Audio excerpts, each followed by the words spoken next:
اللہ کے رسول علیہ السلام حج سے واپس تشریف لے گئے۔ ماہ محرم کا مہینہ بہت اچھے سے گزرا، اور سفر کا جب آخری ہفتہ آیا تو اللہ کے رسول صلی اللہ علیہ وآلہ وسلم کی طبیعت میں علالت شروع ہوئی۔ روایتوں میں آتا ہے کہ آخری ہفتے میں سفر المظفر کے اللہ کے رسول علیہ السلام کے سر میں درد ہوا، اور اس کیفیت میں اللہ کے رسول علیہ السلام جنت البقیع جو مدینہ منورہ کا قبرستان ہے وہاں تشریف لے گئے، اور جب وہاں تشریف لے گئے تو میرے آقا صلی اللہ علیہ وآلہ وسلم نے بہت دعا کی۔ ساتھ جانے والے صحابی کہتے ہیں حضور نے اتنی دعا کی، اتنی دعا کی، اتنی دعا کی، اتنی دیر تک ان کے لیے، بقیع والوں کے لیے دعا کی۔ وہ صحابی کہتے ہیں میں تمنا کر رہا تھا کہ میں بھی اس میں دفن ہوتا تاکہ حضور کی دعا میں میرا بھی حصہ ہوتا، اتنی دیر تک دعا فرمائی۔ اور جب درمیان میں یوں بھی ہوا کہ جب آیہ کریمہ نازل ہوئی الیوم اکملت لکم دینکم واتممت علیکم نعمتی وردیت لکم الاسلام دینا، اللہ پاک فرماتا ہے محبوب ہم نے تمہارے لیے تمہارا دین مکمل کر دیا، اور اللہ دین اسلام دے کر تم سے راضی ہو گیا۔ اللہ کے رسول علیہ السلام پہ جب یہ آیت نازل ہوئی تو اللہ کے حبیب علیہ الصلاۃ والتسلیم نے صحابہ سے فرمایا لوگو، اللہ نے اپنے ایک بندے کو یہ اختیار دیا، اللہ نے اپنے بندے کو یہ اختیار دیا، چاہے وہ زمین پر رہے چاہے وہ رفیق اعلیٰ سے ملاقات کرے۔ جب یہ بات سنی تو صدیق اکبر رو پڑے۔ یاد رکھنا اللہ کے رسول سے جس کو جتنا تقرب ہوتا ہے حضور کی باتیں اس کو اتنی زیادہ سمجھ میں آتی ہے، یہ بات اچھی طرح ذہن میں ہونی چاہیے۔ اللہ اکبر۔ جس وقت تو آقا نے فرمایا صدیق اکبر کی آنکھوں میں آنسو، داڑھی آنسوؤں سے تر، ہچکیاں لے لے کر کے رو رہے ہیں، تو حضرت فاروق اعظم نے ایک سخت جملہ فرمایا کہ ان کو کیا ہو گیا؟ انہوں نے دوسرا جملہ کہا، میں صرف اس کو میں مفہوم کے طور پر جو ہے وہ پڑھ کر آگے گزرنا چاہتا ہوں، اصل جملہ دوسرا ہے۔ انہوں نے غصے میں کہا ان کو کیا ہو گیا؟ حضور علیہ السلام اتنی اچھی بات کر رہے ہیں، کیا پیاری بات کر رہے ہیں کہ اللہ نے ایک بندے کو اختیار دیا کہ وہ دنیا میں رہے یا رفیق اعلیٰ سے ملے، تو اس نے رفیق اعلیٰ سے ملنا پسند کیا۔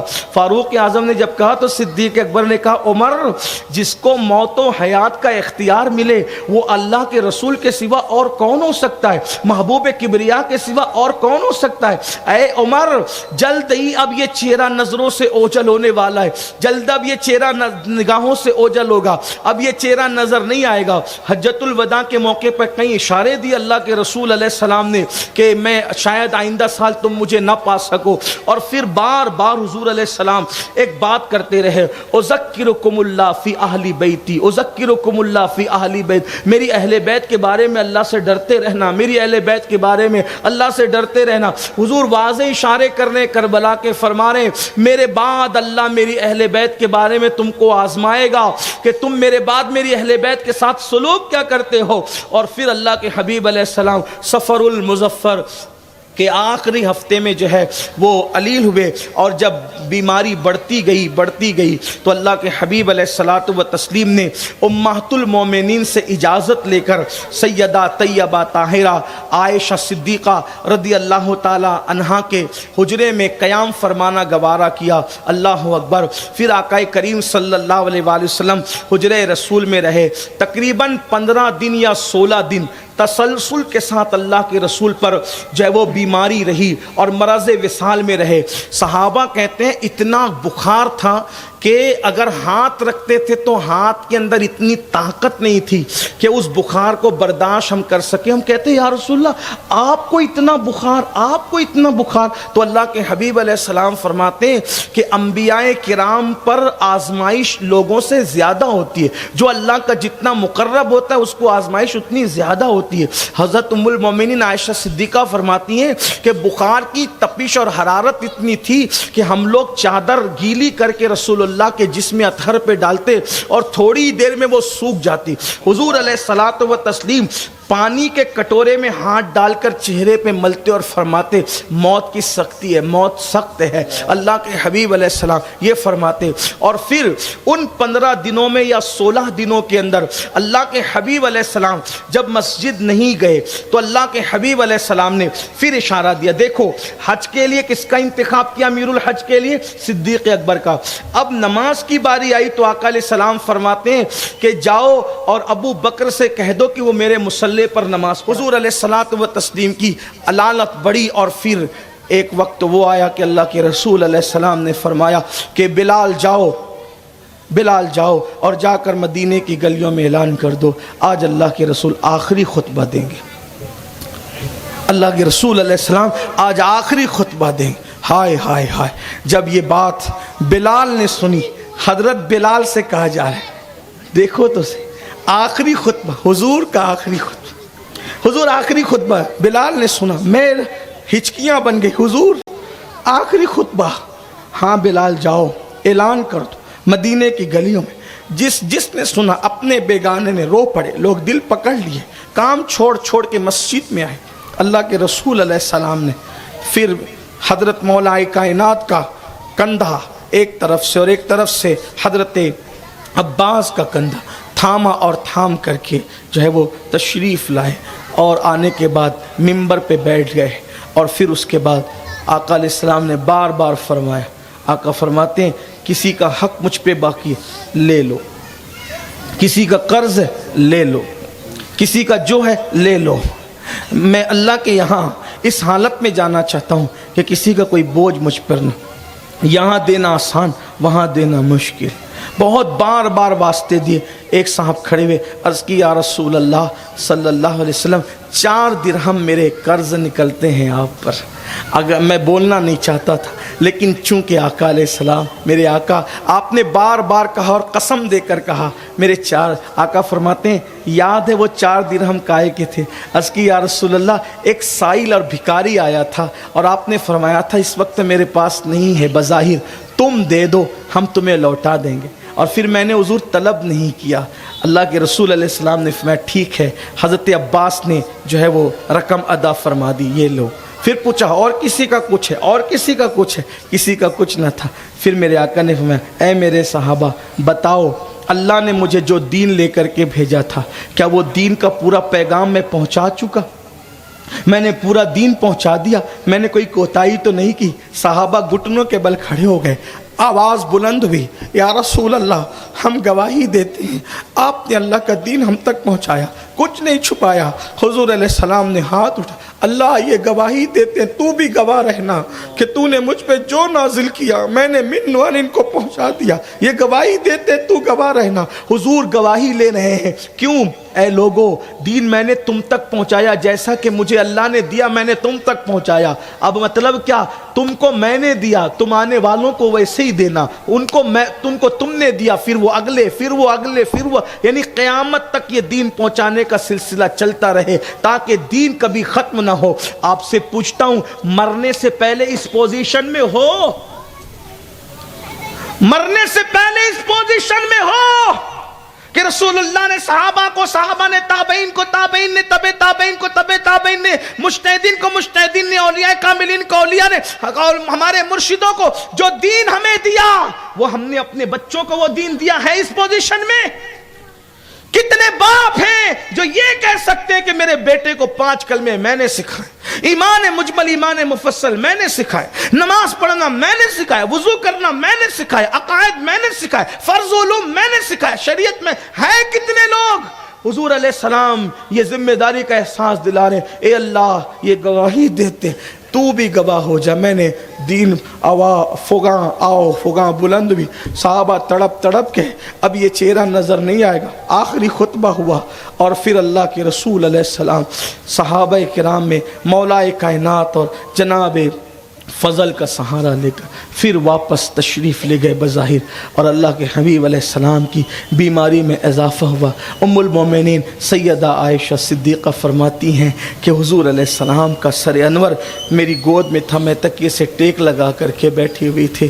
اللہ کے رسول علیہ السلام کے پاس شہزادگان حسنین کریمین موجود تھے، آنکھوں سے آنسو جاری تھے۔ حضور شہزادوں کو دیکھتے روتے، سیدہ کو دیکھتے روتے، سیدہ حضور کو دیکھ کر کے روتی۔ آقا علیہ السلام نے کان میں کچھ کہا، سیدہ رو پڑی، اس کے بعد کچھ کہا، سیدہ مسکرا پڑی۔ ام المومنین سیدہ عائشہ صدیقہ نے پوچھا فاطمہ اتنی جلدی غمگین ہو کے اتنی جلدی خوش ہوتے میں نے تمہیں کبھی نہیں دیکھا ہے، بتاؤ حضور نے کیا کہا؟ فرمایا بابا کا راز کبھی نہ بتاؤں گی جب تک کہ یہ راز خود افشا نہ ہو جائے تو آقا علیہ السلام کے وصال کے بعد کا اب تو بتا دو جو میرا تم پر حق ہے.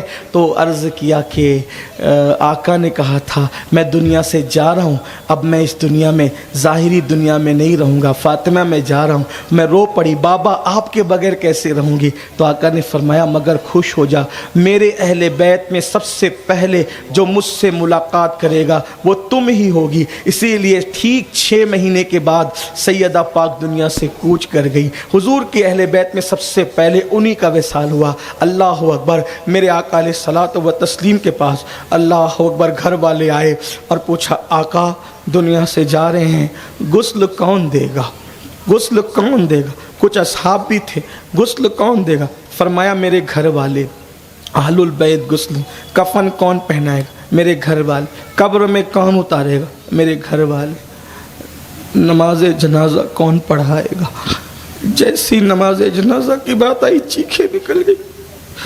پھر میرے آقا علیہ السلام نے بتایا کہ جب میرا جسد اقدس تیار کر دینا تو سب حجرہ خالی کر دینا.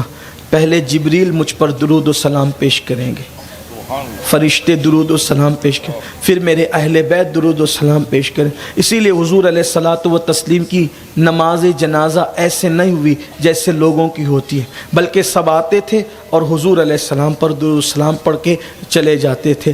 بلکہ جو ہے وہ ہم حضور علیہ السلام کے جسد اقدس کو جنازہ بھی کہتے ہیں تو کلیجہ کانپتا ہے, بس صرف سمجھنے سمجھانے کے لیے, ورنہ وہ کیا ہستی. اللہ اکبر. آقا کریم صلی اللہ علیہ وسلم نے سب بتا دیا. فرمایا میرے بعد میری اہل بیت کا خیال کرنا, میرے بعد میری اہل بیت کا خیال کرنا. اس طرح کی باتیں کی. اور اللہ کے حبیب علیہ الصلوۃ والتسلیم ام المومنین فرماتے میرے بھائی عبد الرحمن آئے, ان کے ہاتھ میں مسواک تھی, تو میں نے دیکھا کہ حضور مسواک دیکھ رہے ہیں. میں نے اس کی مسواک کریں گے حضور؟ مسواک بہت پسند تھی. تو حضور نے سر کا اشارہ کر کے ہاں کہا. میں نے مسواک کو اپنے منہ سے, دیکھو یہ اماں عائشہ پاک کی شان ہے, صدیقہ بنت صدیق کی شان ہے, کہتی ہے میں نے مسواک کو اپنے منہ سے نرم کیا, حضور علیہ السلام کو دیا. حضور نے اس سے مسواک فرمائی وہ اور وضو فرمایا, اور حضور علیہ الصلوۃ والتسلیم کا سر انور میری گود میں تھا. اللہ کے رسول علیہ السلام ایسے میں دروازے پہ دستک ہوئی, دروازے پہ دستک ہوئی. روایتوں میں آتا ہے سیدہ کائنات مخدومہ فاطمۃ الزہرا دروازے پر گئیں. آنے والے نے کہا, سیدہ نے پوچھا کون؟ آپ کے بابا کا خادم ہوں, ملاقات چاہتا ہوں, ملنا چاہتا ہوں. تو سیدہ نے فرمایا کہ ابھی ان کی طبیعت ایسی نہیں کہ مل سکو, جاؤ بعد میں آنا. بس تھوڑی دیر کے بعد پھر دستک ہوئی, اور اس کے بعد پھر کہا کہ کون؟ بابا کا خادم ہوں آپ کے, ملنا چاہتا ہوں, اذن حضوری چاہتا ہوں. اللہ اکبر. پھر فرمایا کہ طبیعت علیل ہے, بعد میں آنا. تیسری بار تھوڑی دیر کے بعد پھر دستک. آقا نے فرمایا فاطمہ آنے دو, وہ کوئی عام خادم نہیں ہے, وہ حضرت ملک الموت ہے, عزرائیل ہے. بیٹی اس سے پہلے کسی سے اجازت نہیں لی اور اس کے بعد بھی کسی سے اجازت نہیں لیں گے. آنے دے. یہ وہ ہے جو بچوں کو باپ سے جدا, باپ کو بچوں سے جدا, بیوی کو شوہر سے, شوہر کو بیوی سے, یہی آبادیوں کو ویرانے میں تبدیل کرتا ہے. بیٹی آنے دے اور رفیق اعلیٰ کی طرف جانے دے. حضرت ملک الموت بارگاہ رسالت میں موجود تھے. جبریل امین آئے, عرض کی یا رسول اللہ اب بھی اگر آپ چاہیں تو اللہ پاک یہ سب بیماری دور فرما دے, اور آپ رفیق اعلیٰ کی طرف اگر چلنا چاہیں تو آپ کی مرضی ہے, اور اگر آپ رہنا چاہیں تو اب بھی بیماری دور ہو سکتی ہے. آقا کریم صلی اللہ علیہ وسلم نے فرمایا جبریل میں نے رفیق اعلیٰ کی طرف جانے کا فیصلہ کر لیا ہے. اللہ اکبر. پھر اس کے بعد حضرت اسرائیل نے عرض کی حضور اجازت ہو, حضور اجازت ہو تو روح انور کو جو ہے وہ جسم اقدس سے نکال لیا جائے. اور پھر وہ وقت بھی دنیا نے دیکھا کہ روح کائنات کی روح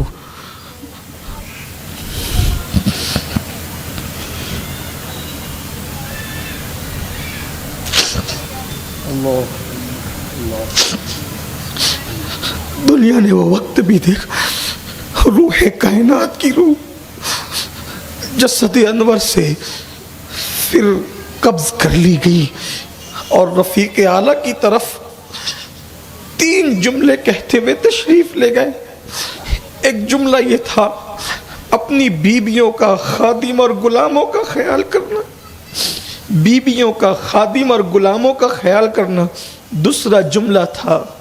دوسری بات تھی نمازوں کی پابندی کرنا، نمازوں کو ضائع مت کرنا، اور تیسری بات اللہ کا نام تھا اور رفیق اعلیٰ کی طرف روانگی تھی۔ اور پھر دست مبارک جو ہے وہ کی طرف سر انور آیا، اور پھر ایک کوہرام تھا، ایک کوہرام، بات ختم کرتے کرتے ایک کوہرام تھا۔ سیدہ کائنات آج ان کے والد بزرگوار دنیا سے کوچ کر گئے، گویا کہ عرف عام میں کہیں تو مخدومہ کائنات آج یتیم ہو گئی، آج مخدومہ کائنات یتیم ہو گئی۔ آج حسنین کریمین کے سر سے ظاہری طور پر نانا کا سایہ اٹھ گیا۔ فاروق اعظم تلوار نکال لی، فاروق اعظم جس نے کہا محمد الرسول اللہ دنیا سے کوچ کر گئے اسے مار ڈالوں گا، قتل کر دوں گا۔ جیسے موسیٰ طور پہ گئے تھے اور واپس آئے ویسے وہ بھی واپس آئیں گے۔ عثمان غنی زبان بند ہو گئی، منہ نہیں کھلتا، کیا کہیں، کس کو کیا کہیں، جیسے کچھ لوگ غم میں اتنے ڈوب جاتے زبان نہیں۔ عثمان غنی کی کیفیت یہ ہو گئی، حال یہ ازواج پاک کی آنکھوں میں آنسو ہے۔ صدیق اکبر اللہ اکبر رو رو کر بےحال، مولا کائنات رو رو کر بےحال، بلال حبشی سسکیاں نکل رہی، جنات کے رونے کی آواز آ رہی، مدینہ منورہ میں جنات رو رہے ہیں، جانوروں پر صدمہ ہے، صحابہ بے چین اور بے قرار ہیں، کوئی کسی کا پرسان حال سننے والا نہیں۔ اس وقت کتنا کیسا وقت تھا لوگوں، جب آپ نے انبیاء، جب آپ نے سید الانبیاء، ان کی آل، ان کے اصحاب کی قربانی سنی، یہاں اب دیکھو دین کتنا خطرے میں ہے۔ نئے نئے قبیلے جو مسلمان ہوئے تھے اسلام کی ترقی دیکھ کر وہ پھر سے کافر ہونے لگے کہ اگر محمد اللہ کے رسول ہوتے تو وہ کیسے دنیا سے چلے جاتے، ان کا انتقال کیسے ہوتا، ان کا وصال کیسے ہوتا، وہ مرتد ہونے لگے۔ لوگوں کا حال یہ ہوا۔ اس وقت توجہ کرنا، 2 مرتبہ دین پر وقت آیا، یہی کربلا ہے۔ 2 مرتبہ دین پہ وقت آیا جب کشتی ڈگمگانے لگی۔ ایک وقت رسول اللہ کے وصال کا وقت تھا جب فاروق اعظم جیسی ہستی ہوش کھو رہی ہے، عثمان غنی جیسی ہستی ہوش کھو رہی ہے، اس وقت صحابہ ہوش کھو رہے، رو رہے، آنسو بہا رہے۔ اس وقت کون سا مرد تھا جس نے ان سب کو اکیلے سہارا دیا؟ تو صحابہ کہتے ہیں اس وقت افضل البشر بعد الانبیاء بالتحقیق صدیق اکبر منبر پہ چڑھے۔ فاروق اعظم لوگوں کو کہہ رہے تھے حضور کا وصال نہیں ہوا، وہ آئیں گے واپس۔ صدیق اکبر باہر آئے، حضور کی پیشانی چوم کر، حضور علیہ السلام کو سوتی کپڑا جو وہ اڑا دیا گیا تھا، صدیق اکبر آئے، حضور کو دیکھا، پیشانی چومی اور کہا اللہ آپ ظاہری حیات میں بھی جو وہ مشکبار تھے اور آپ مہکتے تھے، اور بعد وصال بھی آپ مہک رہے یا رسول اللہ۔ اور صدیق اکبر پھر آئے، کہا عمر میری بات سنو۔ عمر نے کہا، سید فاروق اعظم نے کوئی بات نہیں سنی۔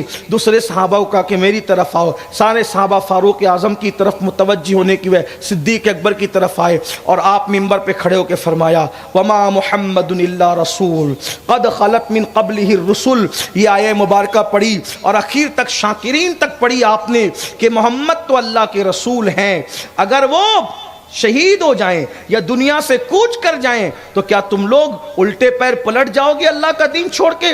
صدیق اکبر نے فرمایا لوگوں اگر تم محمد کی عبادت کرتے تھے تو جان لو کہ محمد الرسول اللہ دنیا سے تشریف لے گئے، اور اگر تم اللہ کی عبادت کرتے ہو تو اللہ حی و قیوم ہے اور وہ ہمیشہ باقی رہنے والا ہے اور اس کی ذات ہمیشہ باقی رہنے والی ہے۔ صحابہ کہتے ہیں ایسا لگتا تھا جیسے یہ آیت ہم نے پہلی مرتبہ سنی، اور پھر اس کے بعد اللہ اکبر، صحابہ کو یقین ہو گیا کہ اللہ کے رسول دنیا سے تشریف لے گئے، کیونکہ اللہ نے حضور کے جانے سے پہلے حضور کے جانے کا حال بیان فرما دیا اس آیت میں، وما محمد الا رسول قد خلت من قبل الرسل۔ صحابہ کو یقین ہو گیا حضور کا وصال ہو گیا۔ پھر اس کے بعد اب صحابہ حضور علیہ الصلوۃ والتسلیم کے آخری آرام کی تیاری شروع کرتے ہیں.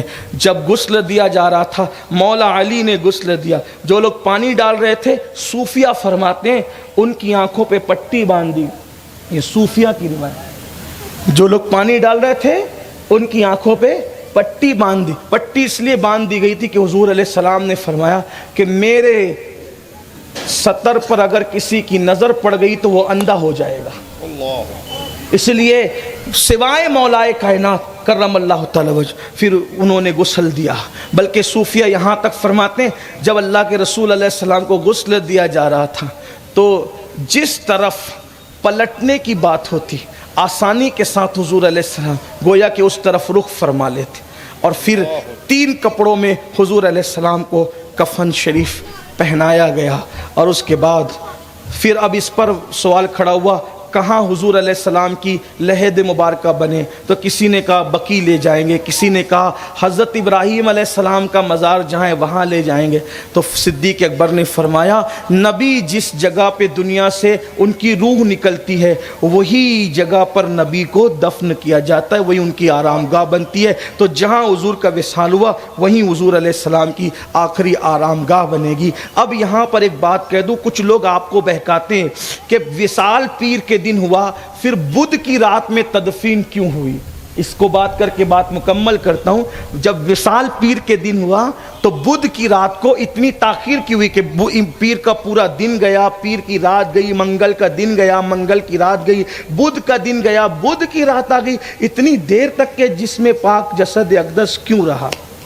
پہلی بات اللہ کی حکمت یہ تھی تاکہ 4 دن تک جسد اقدس ویسے ہی رکھا رہے اور دنیا کو پتہ چل جائے کہ محبوب کے جسم میں تغیر رونما نہیں ہو. لوگ اپنے ابا دادا کو رکھتے ہیں, کوئی پنکھا لگاتا ہے, کوئی برف لگاتا ہے, کوئی ٹھنڈے کولر اس میں رکھتے ہیں, ہے نا, پھر بھی چہرے دیکھنے کے قابل نہیں رہ جاتے.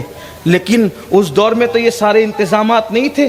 حضور علیہ السلام کے جسد مبارکہ میں کوئی تبدیلی نہیں. لوگ دیکھ لیں کہ حضور ظاہری جسم کے ساتھ جب حیات تھے, ظاہری زندگی میں تو بھی معطر تھے اور بعد وصال بھی معطر رہے. اور دوسری بات یہ تھی کہ حجرہ عائشہ سیدہ عائشہ, آپ مدینہ شریف گئے, جو گئے اللہ مبارک کرے, جو نہیں گئے اللہ انہیں جلد مدینہ شریف دکھائے اور اللہ ہمیں بھی آپ کو بھی بار بار دکھائیں. حضور علیہ السلام اس وقت جہاں آرام کر رہے ہیں وہ 2 حجرے ہیں, حجرہ سیدہ فاطمہ اور حجرہ عائشہ.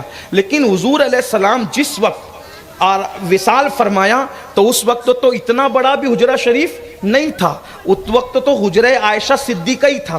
تو چونکہ لوگ آتے جاتے اور درود پڑھتے سلام پڑھ کے جاتے, آتے درود پڑھ کے سلام پڑھ, تو چھوٹی چھوٹی ٹکڑیوں میں لوگ گروہ در گروہ آتے, درود و سلام پڑھ کے جاتے, تو وہ چونکہ وہاں سے جسم اقدس کو باہر نہیں نکالا گیا تھا, حضور علیہ السلام کا جسم پاک حجرہ سیدہ عائشہ ہی میں رکھا گیا تھا اور وہیں آ کر کے لوگ درود و سلام پڑھتے تھے.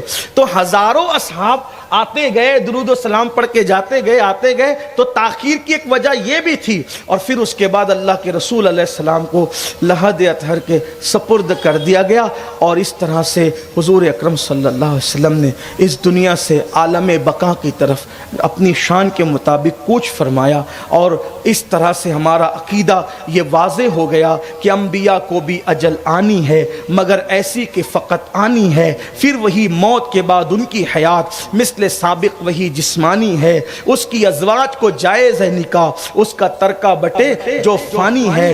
نبیوں کو موت آتی ہے, ایک آن کے لیے آتی ہے, پھر وہ ہمیشہ کے لیے زندہ کر دیے جاتے ہیں. تو زندہ ہے واللہ, تو زندہ ہے واللہ, میری چشم عالم سے چھپ جانے والے. اسی لیے ان کی بیویوں کو بیویاں ہی کہا جاتا ہے, بیوہ نہیں کہا جاتا. اور ان کی بیویاں جو ہے وہ بیویاں ہی ہے, اس لیے کہ بیواؤں سے نکاح ہو سکتا ہے, بیویوں سے نکاح نکاح نہیں ہو سکتا، تو انبیاء کرام کی ازواج پاک سے ان کے وصال کے بعد اس لیے کسی کا نکاح نہیں ہو سکتا کہ انبیاء اپنی قبروں میں زندہ ہے۔ اور وَلَلْآخِرَةُ خَيْرٌ لَكَ مِنَ الْأُولَىٰ کے تحت اگر دیکھیں، اللہ فرماتے ہیں آپ کی پچھلی گھڑی آپ کی پچھلی گھڑی سے آنے والی گھڑی بہتر ہے۔ تو گویا کہ جب آنے والی گھڑی آتی ہے تو ہر چیز میں ترقی ہوتی ہے، تو حیات مبارکہ کا کیا عالم ہوگا۔ اس لیے حضور قبر انور میں جسمانی حیات کے ساتھ ہے، یعنی شہیدوں جیسی حیات نہیں ہے، شہیدوں سے بڑھ کر مصطفیٰ جان رحمت کی حیات ہے، اور وہ زندہ ہیں الحمدللہ۔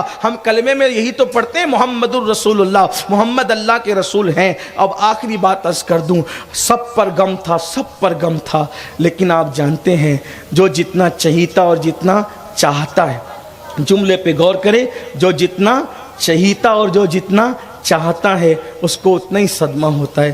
سیدہ کائنات کو اتنا صدمہ تھا کہ جب وصال کے بعد حضرت بلال سیدہ کی طرف آئے تو آپ نے فرمایا، بلال کیسے ہمت ہوئی ان ہاتھوں کی کہ میرے بابا کو لحد کے سپرد کرے۔ اور آپ کہتی تھی، بابا آپ کے جانے سے مجھ پر وہ غم ٹوٹا ہے کہ اگر وہ غم پہاڑ پہ ڈال دیے جائیں تو پہاڑ پگھل جائیں، اور دنوں پہ ڈال دیے جائیں تو دن راتوں میں تبدیل ہو جائیں، سمندر پہ ڈال دیے جائیں تو سمندر خشک ہو جائیں۔ سیدہ پاک پوری زندگی بعد وصال رسول روتی رہی اور صرف روتی رہی، اور بالآخر اسی صدمے میں سیدہ پاک نے دنیا سے وصال فرمایا۔ انشاءاللہ تبارک و تعالی پھر کیا ہوا، اب آگے کی داستان سیدہ کائنات سیدہ مخدومہ فاطمۃ الزہرا کی زندگی میں ہم پیش کریں گے۔ اللہ پاک کی بارگاہ میں دعا ہے اللہ پاک اس محفل کو قبول کر لے، گفتگو کے درمیان کوئی غلطی ہو اللہ پاک معاف کر دے۔ استغفر اللہ ربی من کل ذنب واتوب الیہ، لا الہ الا اللہ محمد الرسول اللہ۔